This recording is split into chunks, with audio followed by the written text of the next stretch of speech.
नमस्कार, बहुत स्वागत है आप सभी का। आप देख रहे हैं टोटल न्यूज, आपके साथ मैं हूं पंकज रौतेला। हरियाणा में विधानसभा चुनाव का बिगुल बजने में अब थोड़ा सा वक्त बचा है। सभी राजनीतिक दल चुनाव की तैयारी को लेकर अपनी रणनीति बनाने में लगे हैं। दो प्रमुख दल बीजेपी और कांग्रेस दोनों ने ही चुनाव जीतने को लेकर अपनी रणनीति बनाई है। उस रणनीति को धार देना शुरू किया है। बीजेपी और कांग्रेस लोकसभा चुनाव में 50-50 के नतीजे के बाद अब विधानसभा चुनाव जीतने के लिए संघर्षरत हैं। जीत के लिए दोनों दल दिन रात रणनीति बना रहे हैं, काम कर रहे हैं। दोनों दल जनता के बीच में दमखम दिखा रहे हैं। दोनों दल जनता को अपनी ओर आकर्षित करने के लिए कोई कसर छोड़ नहीं रही।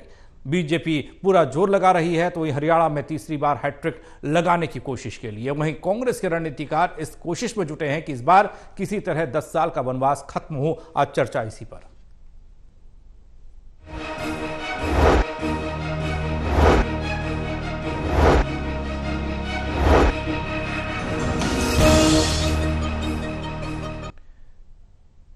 चर्चा में हमारे साथ मौजूद हैं Devendra Kathoria, associate editor Panipat, doctor Mahesh Kumar, associate editor Hisar, Virendra Soni ji, वरिष्ठ पत्रकार। आप तीनों का स्वागत है। चर्चा करें उससे पहले खबर रिपोर्ट के जरिए।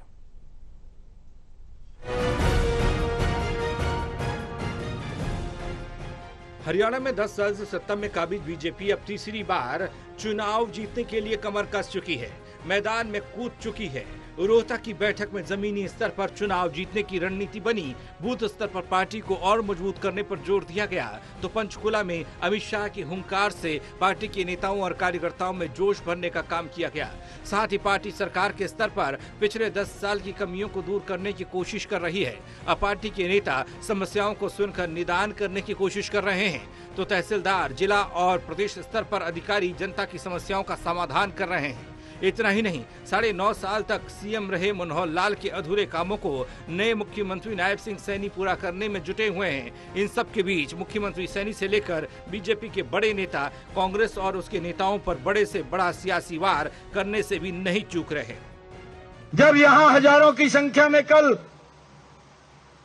किरण चौधरी के समर्थक बड़े पदाधिकारी थे कांग्रेस के, उन्होंने नीचे से बताया, मैं तो बोल रहा था कि भ्रष्टाचार हो रहा है, परंतु उन्होंने बड़ी गजब की बात करी। उन्होंने कहा सोनिया गांधी भूपेंद्र हुड्डा को कहा टाइम तो देती नहीं थी, जब टैची लेकर चला जाता कहा एकदम टाइम मिल जाता कहा। ये हरियाणा के गरीब का पैसा लूट करके देते थे। भाइयों, इस बात से बचना भी है, इस बात से बचाना भी है। और अब क्या इनके पास बताने के लिए तो कुछ नहीं है। वहीं कांग्रेस नेताओं और कार्यकर्ताओं के लिए 2024 के लोकसभा के नतीजे जान फूंकने वाले रहे। इन नतीजों ने कांग्रेस नेताओं में जोश भर दिया कि उनका 10 साल का वनवास खत्म हो सकता है। तभी तो चुनाव नतीजों के ठीक बाद से ही राहुल गांधी, मल्लिकार्जुन खड़गे से लेकर प्रदेश के सभी नेता सक्रिय हो गए हैं। कुमारी शैलजा हों या नेता विपक्ष भूपेंद्र सिंह हुड्डा, दोनों बीजेपी और सरकार की नीतियों पर सवाल खड़े करने के साथ जनता को लुभाने वाले वादे करने में कोई कमी नहीं छोड़ रहे। हमारी कांग्रेस की प्रायोरिटी होगी जो अनएम्प्लॉयमेंट, जो स्टेट पर कैपिटा इनकम में, पर कैपिटा इन्वेस्टमेंट में और कानून व्यवस्था में, खेल खिलाड़ियों में नौकरी देने में, अपॉर्चुनिटी पैदा करने में पूरे देश में नंबर 1 था 2014 में। आज अनएम्प्लॉयमेंट में नंबर 1 है हम। तो सबसे प्रायोरिटी होगी to create opportunities for employment, investment लेके आएंगे जैसे पहले आया था, एक माहौल बनाएंगे। हमने देखिए उसके लिए आईएमटी मानेसर की एक्सटेंशन की, IMT Faridabad, IMT Kharkhoda, IMT Rohtak, शाह में इंडस्ट्रियल, मतलब पूरे उसमें हमने इंडस्ट्री का बनाया, एक माहौल बनाया था, इन्वेस्टमेंट आया और इन्वेस्टमेंट आई को उसके बाद नहीं लोगी। इस चुनाव में बीजेपी हैट्रिक के लिए, कांग्रेस वनवास खत्म करने के लिए तो जेजेपी, इनेलो, बीएसपी और आप जैसी पार्टियां अस्तित्व बचाने के लिए संघर्ष करती नजर आ रही हैं। Haryana bureau, total news.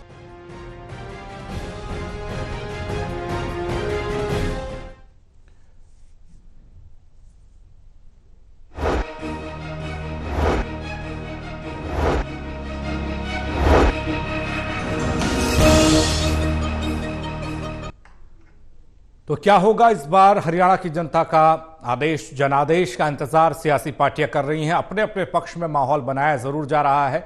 BJP और कांग्रेस मुख्य धारा की पार्टियां, दोनों के बीच में टक्कर, लेकिन जो क्षेत्रीय पार्टियां हैं, छोटी पार्टियां हैं, वो अपने अस्तित्व को लेकर लगातार संघर्षरत रही हैं। ये जानने की आज कोशिश करेंगे कौन कितने पानी में है और कौन कितना मजबूत है, किसकी तैयारियों में दम ज्यादा दिखाई दे रहा है। मेरी चर्चा की शुरुआत हम आपसे करने जा रहे हैं। सबसे पहले बात बीजेपी से शुरू करते हैं, क्योंकि 10 साल का कार्यकाल कम नहीं होता। अगर कुछ पॉइंट्स की बात की जाए जिससे कि लगे कि हां एक बार फिर से हैट्रिक लगा सकती है बीजेपी हरियाणा में, उन पॉइंट्स में कितनी मजबूती होगी, वो किस तरीके से सरकार बनाने को लेकर रास्ता साफ करेंगे, और कुछ नेगेटिव भी होगा, कुछ नकारात्मक भी होगा जो परेशानियां पेश करने जाएगा बीजेपी के लिए।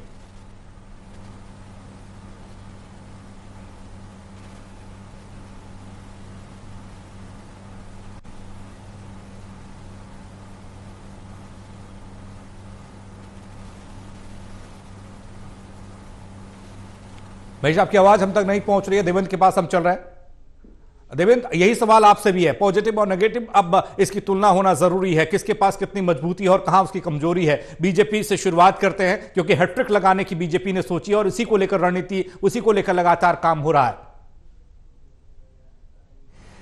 देखिए पंकज, लोकसभा चुनाव हरियाणा में 25 मई को हुए थे, लेकिन उससे पहले कांग्रेस को दिक्कत यह आ रही थी कि उम्मीदवार कहां से ला जाए। बड़ी उस तरह की चीजें सामने आ रही थी कि कांग्रेस गुटबाजी में बटी हुई है, नेता गुटबाजी में है, उम्मीदवारों को तय करने में भी दिक्कत हो रही थी।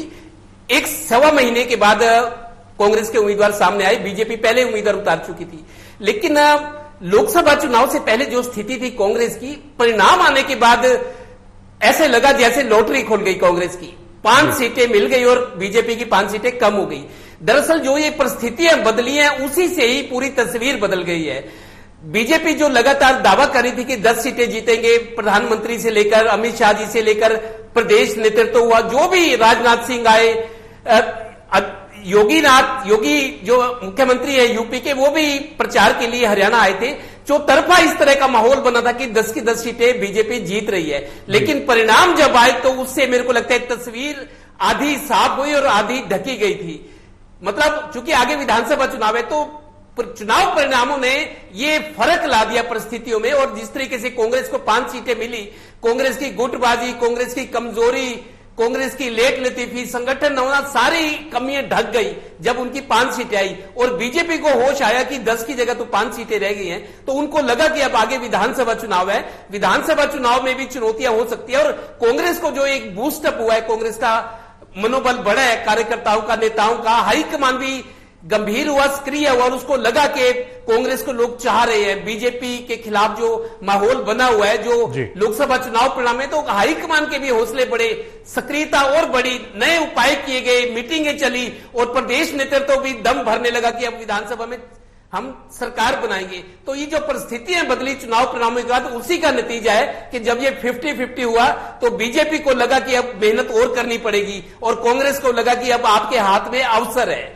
तो ये परिस्थितियां जो बनी है, अब इसी वजह से हम मान सकते हैं कि एक तरफ हैट्रिक का दावा है और एक तरफ सत्ता का वनवास जो 10 साल से चल रहा है, शायद वो कांग्रेस के लिए समाप्ति की ओर है। इसी वजह से दोनों दलों का ये हौसले बढ़े हुए हैं, सक्रियता बढ़ी, और दोनों दल ये भी मानने हैं, वो नहीं मीडिया के लोग भी, आम लोग भी जो राजनीति में दिलचस्पी रखते हैं कि मुकाबला बीजेपी और कांग्रेस में, बाकी दल पीछे छूट गए। क्योंकि 10 साल बहुत होते हैं, वो सत्ता में रहने के लिए हो, सत्ता के जरिए काम करने को लेकर हो, या सत्ता से बाहर आप रहे हो, क्योंकि 10 साल में जनता कई नेताओं को तो भूल चुकी होती है। आपको उनको फिर से मेन फ्रेम में लाना होता है, आपको फिर से जनता के बीच में उस तरीके से माहौल बनाना होता है। महेश, आप तक आवाज पहुंच रही हो, यही सवाल आपके लिए भी है बीजेपी को लेकर, खासकर क्या सकारात्मक है, क्या नकारात्मक है?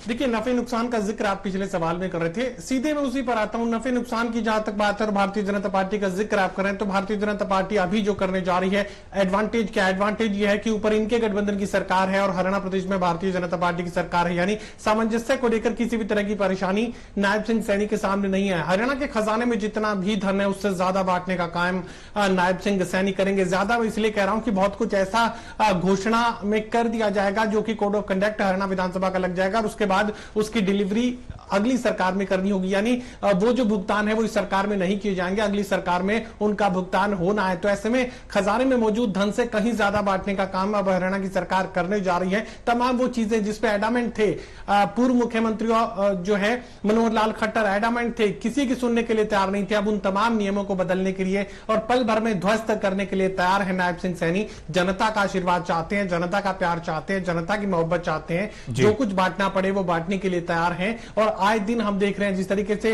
यहां बारिश देखने को मिल रही है, नौकरियों की बारिश है, आरक्षण को लेकर जो है नई नई बातें कही जा रही हैं, गरीबों के लिए क्या कुछ किया जा सकता है, मुफ्त ट्रेवलिंग रोडवेज की बसों में आए दिन हम देख पा रहे हैं किस तरीके से सोलर पैनल्स दिए जाने की बात है, 2 किलोवाट तक किस तरीके से जो है जो मीटर का जो रेंट था वो खत्म कर दिया गया, मिनिमम जो रेंट था वो खत्म कर दिया गया। अब ये कहा जा रहा है कि 1 यूनिट अगर किसी 2 किलोवाट तक के उपभोक्ता ने अगर खर्च की तो महज 2 रुपए उसका बिजली का बिल आएगा। तमाम वो चीजें जिससे गरीबों का वोट हासिल किया जा सकता है, नायब सिंह सैनी करने के लिए तैयार है। तो जनता के पैसे से जो कुछ पॉजिटिव नायब सिंह सैनी कर सकते हैं यहाँ पर, वो सब कुछ हरियाणा प्रदेश में अब होने जा रहा है। नकारात्मक का मैं जिक्र करूं तो यहाँ पर इतना परेशान हरियाणा की जनता को होना पड़ा है, खासकर इस फैमिली आईडी की वजह से, प्रॉपर्टी आईडी की वजह से। एक चीज को दुरुस्त करवाने निकलते तो दूसरी गलत हो जाती और दूसरी को ठीक करवाने निकलते तो पहली वाली गलत हो जाती। दोनों को ठीक करवा पाने में लोग जो है सक्षम नहीं हो पाए और यही वजह कि लोगों ने कोशिशें छोड़ दी। अब समाधान शिविर लगाने की कोशिश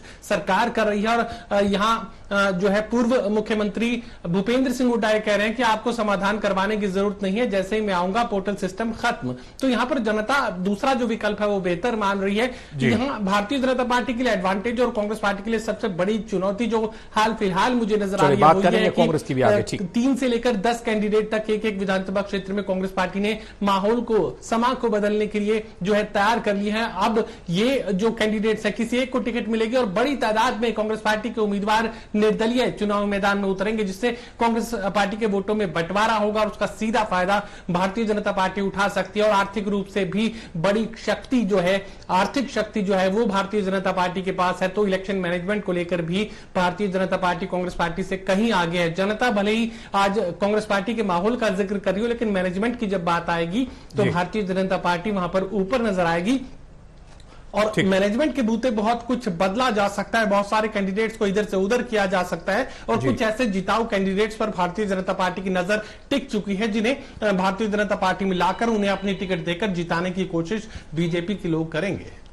वीरेंद्र जी, सत्तासीन पार्टी के जिम्मे बहुत सारे काम भी होते हैं, जिम्मेदारियां भी होती हैं और जनता के बीच में बताने के लिए भी बहुत कुछ होता है। अब 10 साल बीजेपी एक तरफ सत्ता विरोधी लहर भी नुकसान पहुंचाने को तैयार है, जिस तरीके से कांग्रेस इसका फायदा उठा रही है, दूसरी तरफ आपके पास इतना कुछ कहने के लिए। देखो, कांग्रेस कहेगी हम करेंगे, लेकिन आपके पास यह है कि हमने किया है आपके लिए। तो ऐसे में नकारात्मक और सकारात्मक दृष्टिकोण से क्या यह लगता है कि बीजेपी की हैट्रिक हरियाणा में लगनी आसान है या मुश्किलात हैं?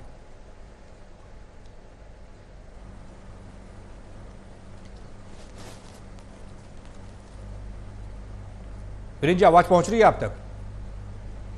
जी जी, देखिए भारतीय जनता पार्टी के लिए एक ये दबाव की स्थिति है। देखिए तीसरी बार कोई सरकार नहीं बनी है तो भारतीय जनता पार्टी के लिए चुनौती भी है और भारतीय जनता पार्टी के नेता इस बात को जानते हैं। कांग्रेस के लिए अवसर है, कांग्रेस को लग रहा है कि सामने अवसर है।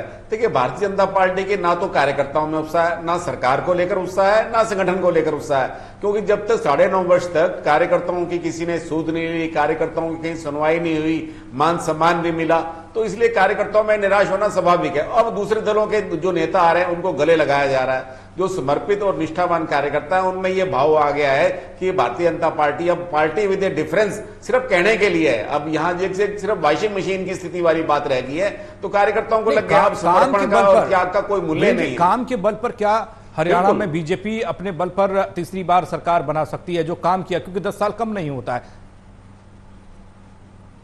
बिल्कुल, देखिए अगर काम के बल पर होता तो आज नायब सैनी इतने लोकप्रिय फैसले क्यों लेने जा रहे हैं? अगर भारतीय जनता पार्टी ने ऐसे फैसले किए होते, पहले लोकप्रिय फैसले होते, तो आज लोग जो है यू टर्न लेने की आवश्यकता क्यों पड़ती?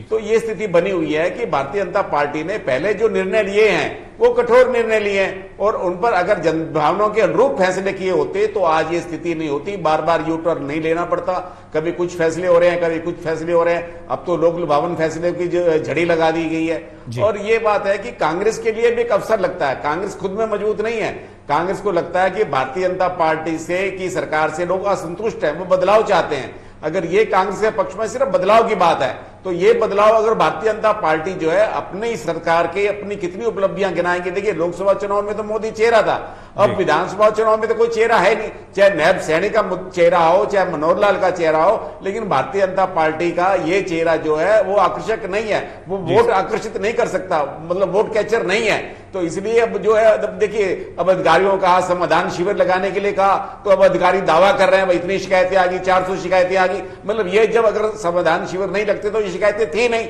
जब अधिकारियों को कहा गया तब अधिकारी दूसरी दिशा में चल पड़े। मतलब ये शिकायतें थी, पहले तो अधिकारी कहते थे कोई शिकायतें नहीं है, अब शिकायतें आ रही है, कह रहे समाधान भी कर रहे हैं हम, लेकिन इनमें कोई समाधान नहीं हो रहा। जो भी अब देखें फैसले देखें, वो जो भी पुराने जो परियोजना है उन पर तो काम हुआ नहीं, अब धड़ाधड़ जो है फटाफट जो है कहने वाले ये भी कह रहे हैं कि पुरानी जो योजनाएं थी उन्हें रफ्तार देने की कोशिश की जा रही है। मैं आऊंगा सर आपके पास। देवेंद्र, जिस तरीके से चेहरे की बात हो रही है, अब बीजेपी में चेहरे को लेकर सवाल हो सकता है, क्या कांग्रेस में भी ये सवाल हम कर सकते हैं? क्योंकि यहाँ भूपेंद्र हुड्डा लगातार अपने हिसाब से चीजों को जनता के बीच में परोस रहे हैं, वादे कर रहे हैं, ऐसा लग रहा है कि अघोषित मुख्यमंत्री के दावेदार वो हैं कांग्रेस की तरफ से।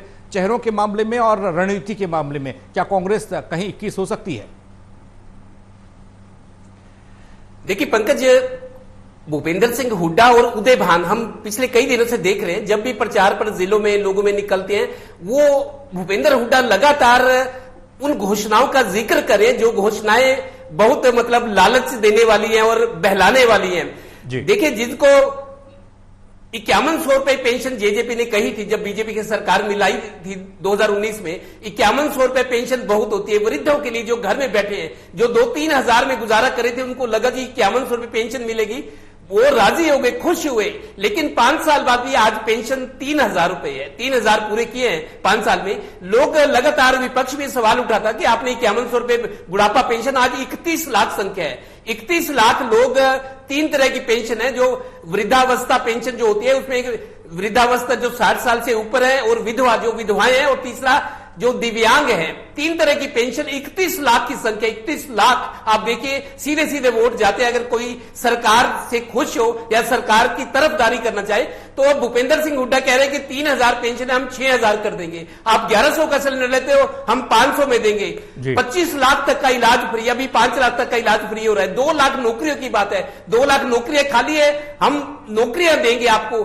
300 यूनिट बिजली, जो जिस बिजली पानी पर अरविंद केजरीवाल सरकार बना गए हरियाणा में, वही वायदे पंजाब में दोहराए गए और वहां सरकार बन गई। तो देखिए आज महंगाई का जमाना है, कमाई कम हो गई है, जिम्मेदारियां बढ़ गई हैं, तो लोगों को ये लगता है कि अगर स्वास्थ्य सुविधाएं और जो रसोई का खर्च है वो कम हो जाए, बिजली फ्री मिल जाए, तो ये वो घोषणाएं हैं जिससे आदमी लालच में आते हैं। और जरूरी भी है क्योंकि गरीब तबका है, 500 रुपए भी किसी गरीब आदमी के लिए, गरीब परिवार के लिए बहुत है। तो मेरे को लगता है कांग्रेस एक पूरी तरह से एक अच्छी रणनीति के साथ आगे बढ़ रही है। और जो एंटी इनकम्बेंसी का फैक्टर है, देखिए मैं ये कहता हूं बीजेपी में जो चुनावी तैयारियां हो रही है, जो बड़े नेता है जी महेश, आप बार बार ये कहते हैं कि कांग्रेस को अपनी ताकत से चीजें नहीं मिल रही हैं, दूसरे की कमजोरी की वजह से कांग्रेस आगे बढ़ रही है, यानी कि बीजेपी में सत्ता विरोधी लहर और उसका फायदा कांग्रेस उठा रही है। लेकिन जो तमाम वादे भूपेंद्र सिंह हुड्डा या कांग्रेस द्वारा किए जा रहे हैं, देवेंद्र ने जिक्र किया,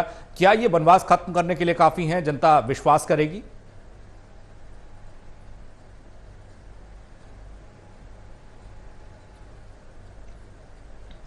देखिए, विश्वास पूरा करे या कम करे, लेकिन आकर्षण का केंद्र तो जरूर यहां पर भूपेंद्र सिंह हुड्डा और उनकी जो ये घोषणाएं हैं या कांग्रेस पार्टी की घोषणाएं हम कह सकते हैं कि बनती हुई नजर आ रही है। लोकसभा चुनाव के दौरान भी हमने देखा कि किसी हद तक जो गारंटी यहां पर राहुल गांधी की तरफ से दी जा रही थी, उसकी तरफ झुकाव जो है खासकर गरीब तबके का देखने को मिल रहा था। नाराजगी लोगों में थी, मोदी के चेहरे से भी थी, जिसका नुकसान यहां पर 5 सीटों के रूप में भारतीय जनता पार्टी को उठाना पड़ा है। बहुत सारे लोग ऐसे भी थे जो ये कह रहे थे कि ऊपर तो हम मोदी को वोट दे रहे हैं, लेकिन हरियाणा प्रदेश में हम हरियाणा की सरकार के जब चुनाव आएंगे तो हम वोट नहीं देंगे। यानी अब जो परिवर्तन लोकसभा चुनाव के दौरान जो भारतीय जनता पार्टी में आपको बीजेपी के खाते में वोट मिला है, मुझे नहीं लगता कि उतना वोट एक बार फिर से विधानसभा चुनाव के दौरान भारतीय जनता पार्टी हासिल कर पाएगी, क्योंकि बड़ा तबका ऐसा था जो सिर्फ और सिर्फ मोदी के चेहरे पर वोट दे रहा था, लेकिन हरियाणा के विधानसभा चुनाव में वो बीजेपी को वोट नहीं करेगा। अब साफ तौर से बात तक कही जा सकती है कि यहां कांग्रेस पार्टी के पास जो उपलब्धि है वो सत्ता विरोधी लहर की है, जनता की नाराजगी की है।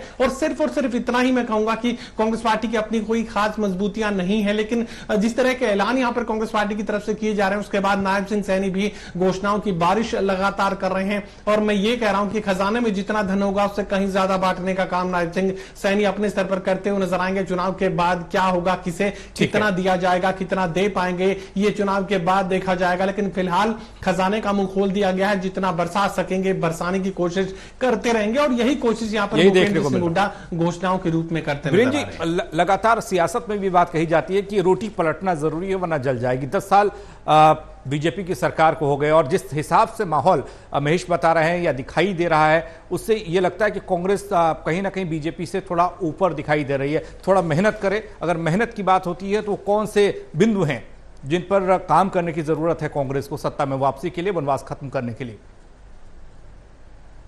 देखिए, कांग्रेस को ये भी बात ध्यान रखनी होगी, अगर उनका अत्यधिक आत्मविश्वास होगा तो उनके पतन का कारण बन सकता है। देखिए, पंजाब में क्या हुआ था उसका उदाहरण नहीं भूलना चाहिए। मतलब अमरिंदर सिंह का अच्छी भली छवि बनी हुई थी, लेकिन जिस तरह से वहां पर वो खेल रचा गया सिद्धू के चक्कर में, तो वो हरियाणा में भी वही खेल दोहराया जा सकता है। तो कांग्रेस को एक तो अति आत्मविश्वास का शिकार नहीं होना, और दूसरा ये भी जो टिकटों का वितरण है, अगर टिकटें सर्वे के आधार पर बांटी जाएंगी, सही उनका चयन किया जाएगा, तो कांग्रेस के लिए संभावनाएं बन सकती हैं। देखिए, अब कांग्रेस में उत्साह है, कांग्रेस ने टिकटों के लिए आवेदन भी मांगे। सामान्य वर्ग के लिए 20,000 रुपए राशि रखी है, महिला के लिए और जो आरक्षित हैं उनके लिए जो है 5,000 रुपए की राशि रखी है। तो कांग्रेस के पास फंड का अभाव, इससे राशि भी एकत्र हो जाएगी। अगर कांग्रेस ने सर्वे के आधार पर टिकटों का वितरण किया तो कांग्रेस के लिए अच्छी संभावना बन सकती है। लेकिन भारतीय जनता पार्टी आसानी से जो है कांग्रेस को सत्ता दे देगी, ऐसा संभव नहीं है। अब भारतीय जनता पार्टी राजस्थान के जाट है, डॉक्टर सतीश पूनिया को जो है राज्य का प्रभारी बनाया है। पहले विप्लव देव थे, विप्लव देव अब चुनाव के सह प्रभारी हैं। धर्मेंद्र प्रधान चुनाव प्रभारी हैं। अब जो है सुरेंद्र नागर जो है राज्य के सह प्रभारी हैं। तो भारतीय जनता पार्टी भी आसानी से समर्पण करने वाली नहीं है, लेकिन कांग्रेस को भी जागरूक रहना होगा। कांग्रेस के लिए भी शिक्षा की घड़ी है, भारतीय जनता पार्टी के लिए तो भी चुनौती है और कांग्रेस के लिए भी। चले, बहुत शुक्रिया आप तीनों का हमारे साथ जुड़ने के लिए। तो ये तो आने वाला वक्त बताएगा, विधानसभा चुनाव का परिणाम बताएगा कि अब बीजेपी हैट्रिक लगाने में कामयाब रहती है या फिर 10 साल का कांग्रेस का वनवास खत्म होता है। लेकिन वादे और दावे मजबूती के साथ जनता के बीच में दोनों पार्टियां रख रही हैं।